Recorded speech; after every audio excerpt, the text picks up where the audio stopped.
রাজ্য সরকারি কর্মচারীদের যে আইনসঙ্গত অধিকার দিয়ে পাওয়া সেটিকে আর একটু বিলম্বিত করা। দেখুন 6বার হেরেছে। এসএলপি যে উদ্দেশ্যে করা হয়েছে সেই একই উদ্দেশ্যে এই এমএ করা এই অ্যাপ্লিকেশন করা হয়েছে, এই ইন্টারলোকুটরি অ্যাপ্লিকেশন। এই ইন্টারলোকুটরি অ্যাপ্লিকেশন একটাই কারণ, যাতে বিষয়টিকে আর একটু বিলম্বিত করা যায়, আর একটু প্রলম্বিত করে আরো 6 মাস সময় চেয়ে নিয়ে 6 মাস পরে তাহলে দিতে হবে, তাহলে বেশ কিছুটা সময় পাওয়া যাবে, সেই টাকাটা নিয়ে মোৎসব করবে। দেখুন দিয়ে দিতেই হবে, অল ইন্ডিয়া কনজিউমার প্রাইস ইন্ডেক্সের সঙ্গে সাজুজ্য রেখে। এটা রোপারুল 2009-এ বলা আছে। এখন আপনি যদি মনে করেন যে আমি আরো 6 মাস পরে দেবো, তাহলে আরো 6 মাসের যে এরিয়ার দিয়ে তার হিসেব করে তার সেটাকে লাগবে, সেখানে বাড়বে, টাকার অঙ্কটা বাড়বে। ফলে এই যে টাকার অঙ্ক বাড়বে, এখন আপনি স্বল্প টাকায় দিতে পারছেন না, টাকার অঙ্কটা বাড়লে আপনি কি করে দেবেন? দিয়ে দিতেই হবে। 6 সপ্তাহের মধ্যে দেওয়ার যে নির্দেশ, সেই নির্দেশ আপনাকে কার্যকর করতেই হবে। তার কারণ, আর এটা সুপ্রিম কোর্টের নির্দেশ, শুধু একটা অ্যাপ্লিকেশন করার অর্থ এই নয় যে সেই নির্দেশ অল্টার্ড হয়ে গেছে। সেই নির্দেশ এখনো পর্যন্ত অল্টার হয়নি, সেই নির্দেশ কোনো প্রকার মডিফিকেশন হয়নি। মডিফিকেশনের একটি অ্যাপ্লিকেশন মাত্র। এই অ্যাপ্লিকেশন করার অর্থ এই নয় যে ওই নির্দেশ আপনাকে মানতে হবে না, এই নির্দেশ আপনাকে মানতেই হবে, কারণ সেই নির্দেশ এখনো পর্যন্ত বহাল রয়েছে, বলবৎ রয়েছে। নির্দিষ্টভাবে কন্টেম নোটিশ দিয়েছি। আমি কন্টেম নোটিশ দিয়ে বলেছি যে এই নির্দেশ রয়েছে এবং এই নির্দেশ তুমি উইলফুলি ডিসঅবে করছো। তাই মুখ্য সচিব এবং অর্থ সচিবকে সেই কন্টেম নোটিশ দিয়েছি। কন্টেম নোটিশ পাওয়ার পরেই হয়তো তারা সেই পদক্ষেপ করেছেন, ভেবেছেন যে এই পদক্ষেপ করে কন্টেম থেকে বাঁচবো, আরো কিছুটা সময় হয়তো বা আদালত দিতে পারে। এই আদালতের সময় পাওয়ার জন্যই তাদের এই অ্যাপ্লিকেশন। বিষয়টিকে আরেকটু প্রলম্বিত করতে চাইছেন, কিন্তু তাতে ওদের লাভ হবে না, বরঞ্চ লাভের থেকে ক্ষতি বেশি হবে, তার কারণ টাকার অঙ্কটা বাড়বে। সিঙ্গুরে টাটাদের সঙ্গে যে আরবিট্রাল অ্যাওয়ার্ড হলো, সেই আরবিট্রাল অ্যাওয়ার্ড তো তারা আদালতে জমা দিয়েছে, দেয়নি। এবং রাজ্য এই যে বলছে আদালতে জমা দেব, এবং সেটা আদালতে জমা দিতে গিয়ে দেখুন কত প্রকার তারা বাহানা খোঁজে। আসলে এগুলো সব বাহানা খোঁজা। কর্মচারীদের ন্যায়সঙ্গত অধিকার তারা পায়নি, সেটা কর্মচারীদের দিতে একটা অসুবিধা কোথায়? আর কর্মচারীরা তো আপনার সরকারের কর্মচারী।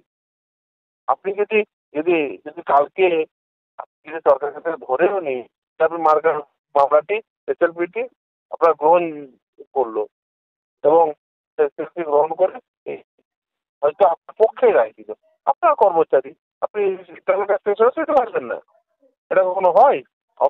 সেটা তো কখনো হবেই না যে এটা কিসমিস হওয়ার সম্ভাবনায় একেবারে সব থেকে বেশি, কারণ সবার আমরা জিতেছি, সেটা ভালো করে জানেন যে হারবেন। তারপরেও এই প্রলম্বিত করার জন্য ওনারা করছেন। কিন্তু যাই হোক না কেন, আপনাকে নির্দেশ যখন রয়েছে তখন দিতেই হবে আপনাকে। এই নির্দেশ অল্টার যতক্ষণ না হচ্ছে ততক্ষণ পর্যন্ত ওই নির্দেশই বহাল রয়েছে। আর সুপ্রিম কোর্টে তো এটা ভালো করে বুঝেছে না, দিত কেন এই নির্দেশ? একেবারেই দিত না। প্রাইমা ফেসি কেস মেড আউট হয়েছে। সুপ্রিম কোর্ট এসএলপি প্রাথমিকভাবে করতে চেয়েছিলেন, তারপরে সুপ্রিম কোর্ট প্রথমে 50% বলেন, সেটাতে বলেন যে আমার মেরুদণ্ড ভেঙে যাবে, কোমর ভেঙে যাবে, এসব বলে টলে, যাই হোক আলটিমেটলি 25% এরিয়ার দিয়ে 6 সপ্তাহের মধ্যে মিটিয়ে দিতে বলেছেন। এখন তো তাদের সেটাও দেওয়ার ক্ষমতা নেই বলছেন। রাজ্যরা চালাবেন কি করে? তার রাজ্য চালানোর দায়িত্বই বা কে নিতে বলেছিল? যদি আপনার এই কর্মচারীদের বেতনই না দিতে পারেন, তাদের খাটিয়ে নিয়েছেন, এ তো বকেয়া মহার্ঘ ভাতা। তার মানে অলরেডি এই মহার্ঘ ভাতার জন্য যে পরিমাণ পরিশ্রম করা উচিত রাজ্য সরকারের কর্মচারীরা সেই শ্রম দান করে ফেলেছেন। তাহলে সেই শ্রমের মূল্য দেবেন না আপনারা? এটা কখনো হতে পারে যে একজন যিনি শ্রম দান করলেন তিনি তার শ্রমের মূল্য পাবেন না?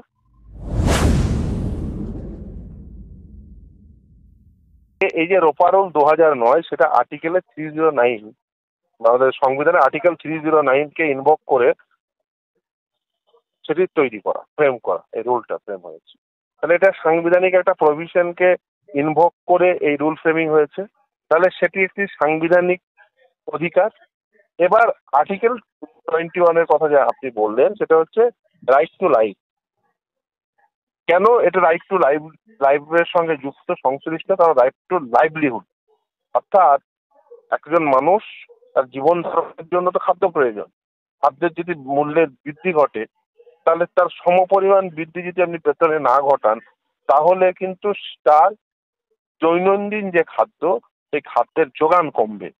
ফলে খুব স্বাভাবিকভাবেই এই যে ডিএ, এই কম্পোনেন্টটি হচ্ছে বেতনের একমাত্র কম্পোনেন্ট যেটি মূল্য বৃদ্ধির সঙ্গে সাযুজ্য রেখে এই কম্পোনেন্টটি বৃদ্ধি ঘটে। আপনি বেসিক পে সেম থাকে, এই ক্যারে সেম থাকে। আপনি যেটা অ্যানুয়াল ইনক্রিমেন্ট, সেটা কিন্তু এই মূল্য বৃদ্ধির সঙ্গে সাযুজ্য রাখে না।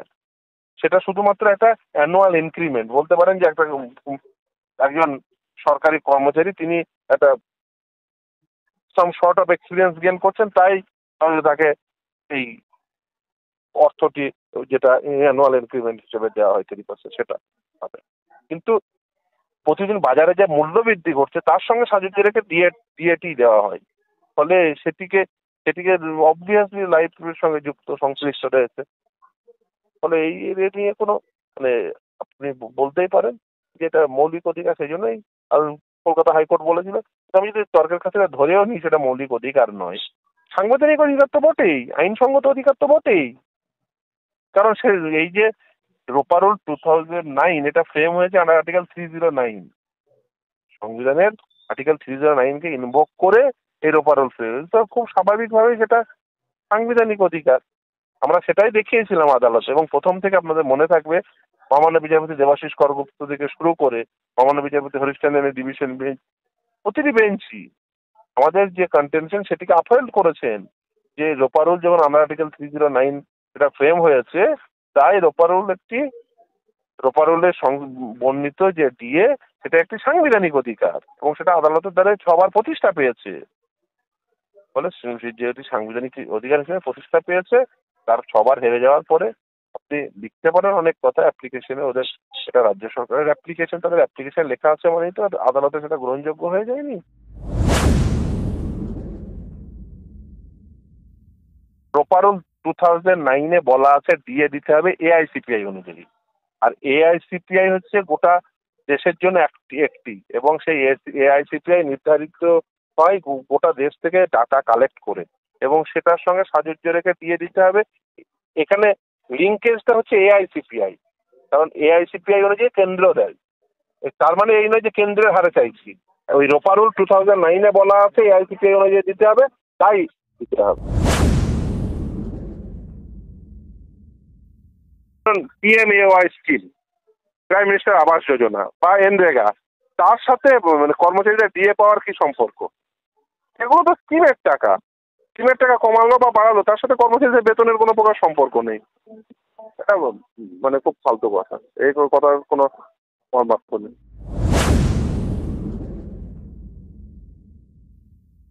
বাজেটে তো আপনাকে বরাদ্দ করতে হবে, আপনি ভুল বাজেট করেছেন। বাজেটে প্রথমে স্থায়ী খরচের হিসেবটি করতে হয়। স্থায়ী খরচ হচ্ছে স্যালারি, পেনশন, ইন্টারেস্ট, লোনের ইন্টারেস্ট, এগুলো হচ্ছে স্থায়ী খরচ। সেই স্থায়ী খরচের হিসাবটা আগে করবেন। স্থায়ী খরচের হিসাবের বদলে আপনি যদি মেলা খেলাতে সব মানে টাকা নষ্ট করে ফেলেন, আপনি যদি ওই রথ টানতে টাকা নষ্ট করে ফেলেন, আপনি যদি রেড রোডে দাঁড়িয়ে ওই রেড রোডে বসে নৃত্য দেখার জন্য টাকা নষ্ট করে ফেলেন, আপনার বড় বড় কাট আউট সেটাকে প্রিন্ট আউট করার জন্য, সেগুলো টাঙানোর জন্য টাকা খরচা করে ফেলেন, তাহলে তো কিছু করার নেই। দিয়ে দেওয়া হয় এটা বোকা বোকা যুক্তি। কেন বোকা বোকা যুক্তি? দিয়ে কেন দেওয়া হয়? মূল্য বৃদ্ধির সঙ্গে সাযুজ্য রেখে। তার স্যালারির একটি কম্পোনেন্ট যেটি মূল্য বৃদ্ধির সঙ্গে সাযুজ্য রাখে। আচ্ছা, ছুটির দিনে কি একজন কর্মচারী তিনি খান না? তিনি কি মানে ছুটির দিনে তো বেশি খেতে হয়। ছুটির দিনে কর্মচারী যেদিন ছুটি থাকে সেদিন বাজার থেকে সে হয়তো একটু মাংস কিনে নিয়ে আসে। তাহলে ছুটি থাকা মানে তো খরচ বাড়ে কর্মচারী। আপনি যদি সেই হিসেবে ধরেন যে সাধারণভাবে ছুটির দিনে কর্মচারী যেটা করে, বাজার থেকে একটু মাংস কিনে নেয়, মাংস কিলো কত? তাহলে খুব স্বাভাবিকভাবে একটু ভালো মাছ, একটু ইলিশ মাছ কিনে নিয়ে এলো, তো কি দাম। ছুটি দেওয়া মানে কর্মচারীর খরচ বেড়ে যাওয়া। আর এই কর্মচারীর পার্সপেক্টিভ থেকে ভাবুন। ফলে এই যে এটা অপযুক্তি, দেখুন দিয়ে দেওয়া হয় মূল্য বৃদ্ধির সঙ্গে সাযুজ্য রাখতে, এটা ছুটি দিয়ে আপনি এটাকে কম্পেনসেট করতে পারেন না। ছুটির দিনে কি রাজ্য একজন কর্মচারী তিনি খান না? এটা মানে একেবারে হাস্যকর যুক্তি, এটা হাস্যকর কথাবার্তা। রাজ্য সরকারি কর্মচারীরা পাবেই পাবে 2009-এর সাপেক্ষে। কর্মচারীরা 6বার জিতেছেন, আমি 6বার জিতেছি, আমরা 6বার জিতেছি। এই কর্মচারীরা যেমন রাস্তার লড়াই করছে সেরকম রাস্তার লড়াই করুক, অফিসের লড়াই করুক, তারা তাদের ন্যায়সঙ্গত আইনসঙ্গত গণতান্ত্রিক পথে তাদের লড়াই আন্দোলন জারি রাখুক। আমরা আদালতের লড়াই যেমনভাবে লড়ছিলাম এবং আমরা এটা ছিনিয়ে আনবই এবং আমরা পাবই। এই এসএলপি খুব শীঘ্র ডিসমিসড হবে। আমরা 100% যে বকেয়া দিয়ে সমস্তটাই পাবো। মোর দেন 40,000 কোটি টাকা রাজ্য সরকারকে মিটিয়ে দিতে হবে তাদের কর্মচারীদের।